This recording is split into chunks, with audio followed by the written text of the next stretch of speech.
Modern technology surrounds our everyday life. Some people love it, some people despise it, and others are indifferent to it. We searched for the most extreme examples of the spectrum and came across two very interesting individuals.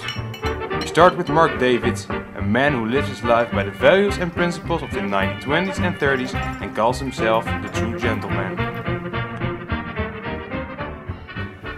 Ik werk voor mezelf als historisch figurant voor diverse films, maar dat is niet genoeg om daar echt van te leven.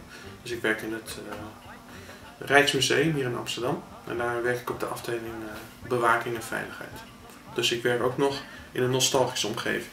Ik woon sinds bijna 15 jaar hier in Amsterdam en heb ik een leven wat gebaseerd is volgens de jaren 2030. Dus ik leef niet in de jaren 2030, maar volgens die periode. In het midden van de jaren 90 had ik ontdekt dat ik echt heel veel dingen helemaal niet zo leuk vond. Ik vond de films niet leuk, ik vond de muziek niet leuk. Ook al mijn vrienden gingen naar disco's, ik vond het allemaal niet leuk. Op een bepaald moment zag ik oude beelden uit die tijd.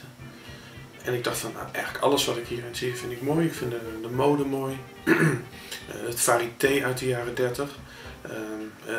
De auto's uit die tijd, de trams uit die tijd. Eigenlijk alles wat ik daarin zag, dat was het. Ik had eigenlijk veel meer met die periode als met deze tijd.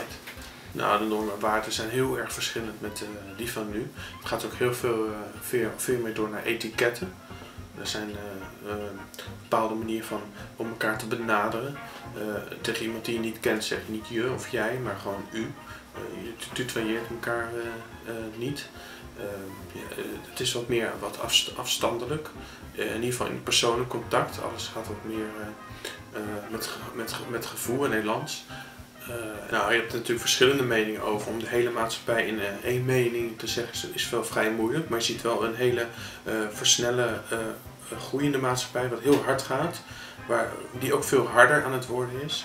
Ook heel erg verhufterig aan het worden is. Mensen hebben ook door al de moderne technologie helemaal geen tijd meer voor elkaar. Je ziet ze ook constant op hun telefoon kijken.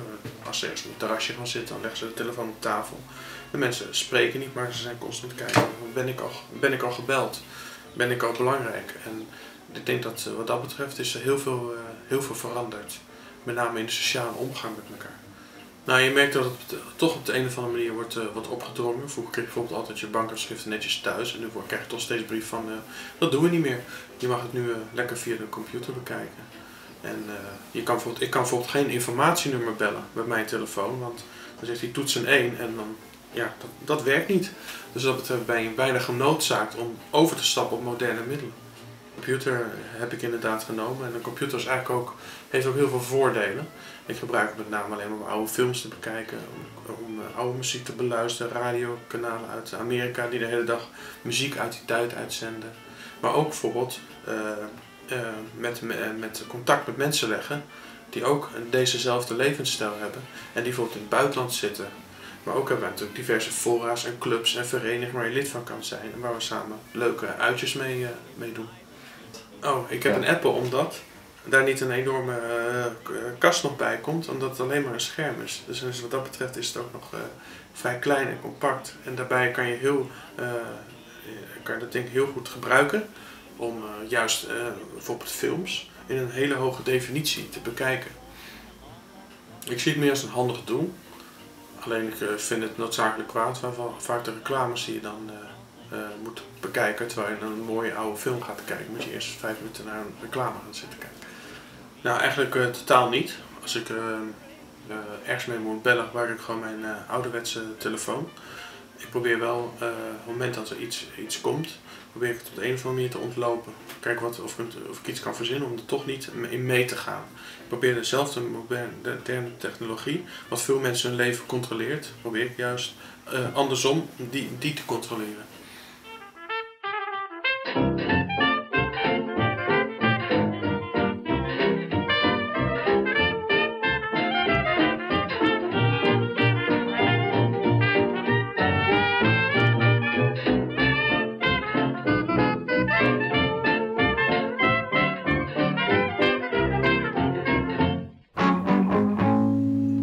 The complete opposite of Mark Davids is Paul Heck, researcher at the NOS.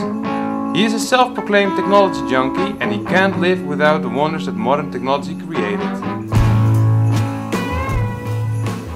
We are in Hilversum right now. We are in the heart of the NOS, in one of the boardrooms.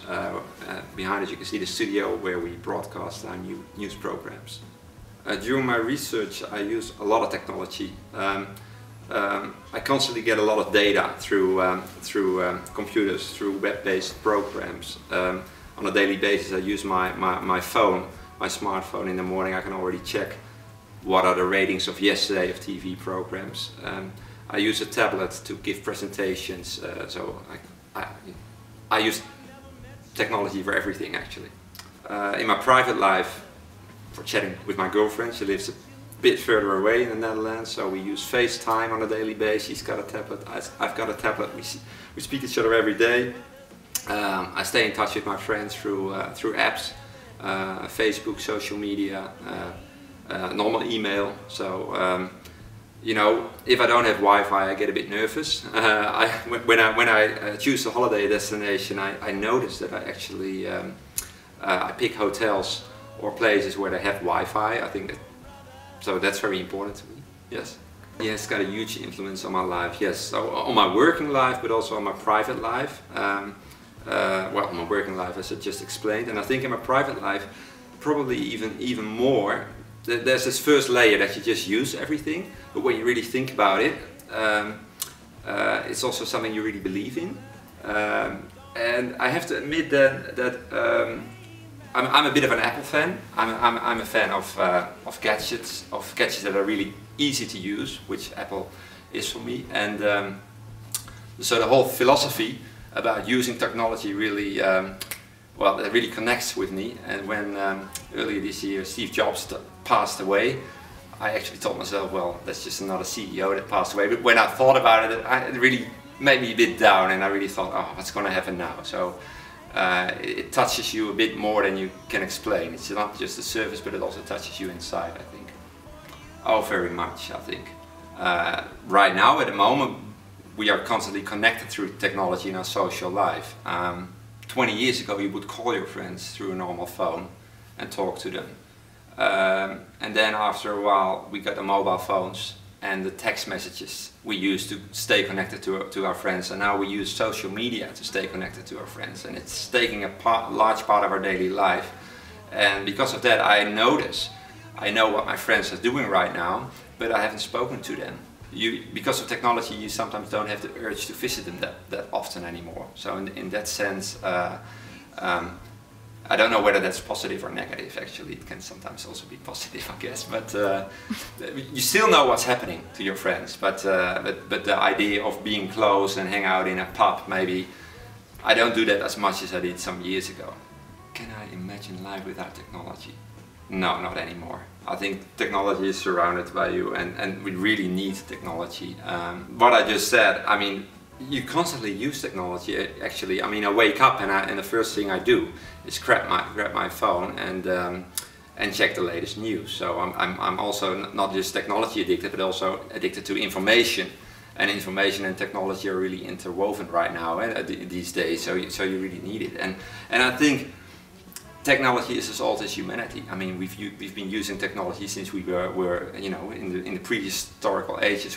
We discovered technology that sort of helped us develop our society slowly. So, but at the moment it's very apparent in our society, much more maybe than years ago or than centuries ago. But without technology we would all die, I think. Yes, definitely.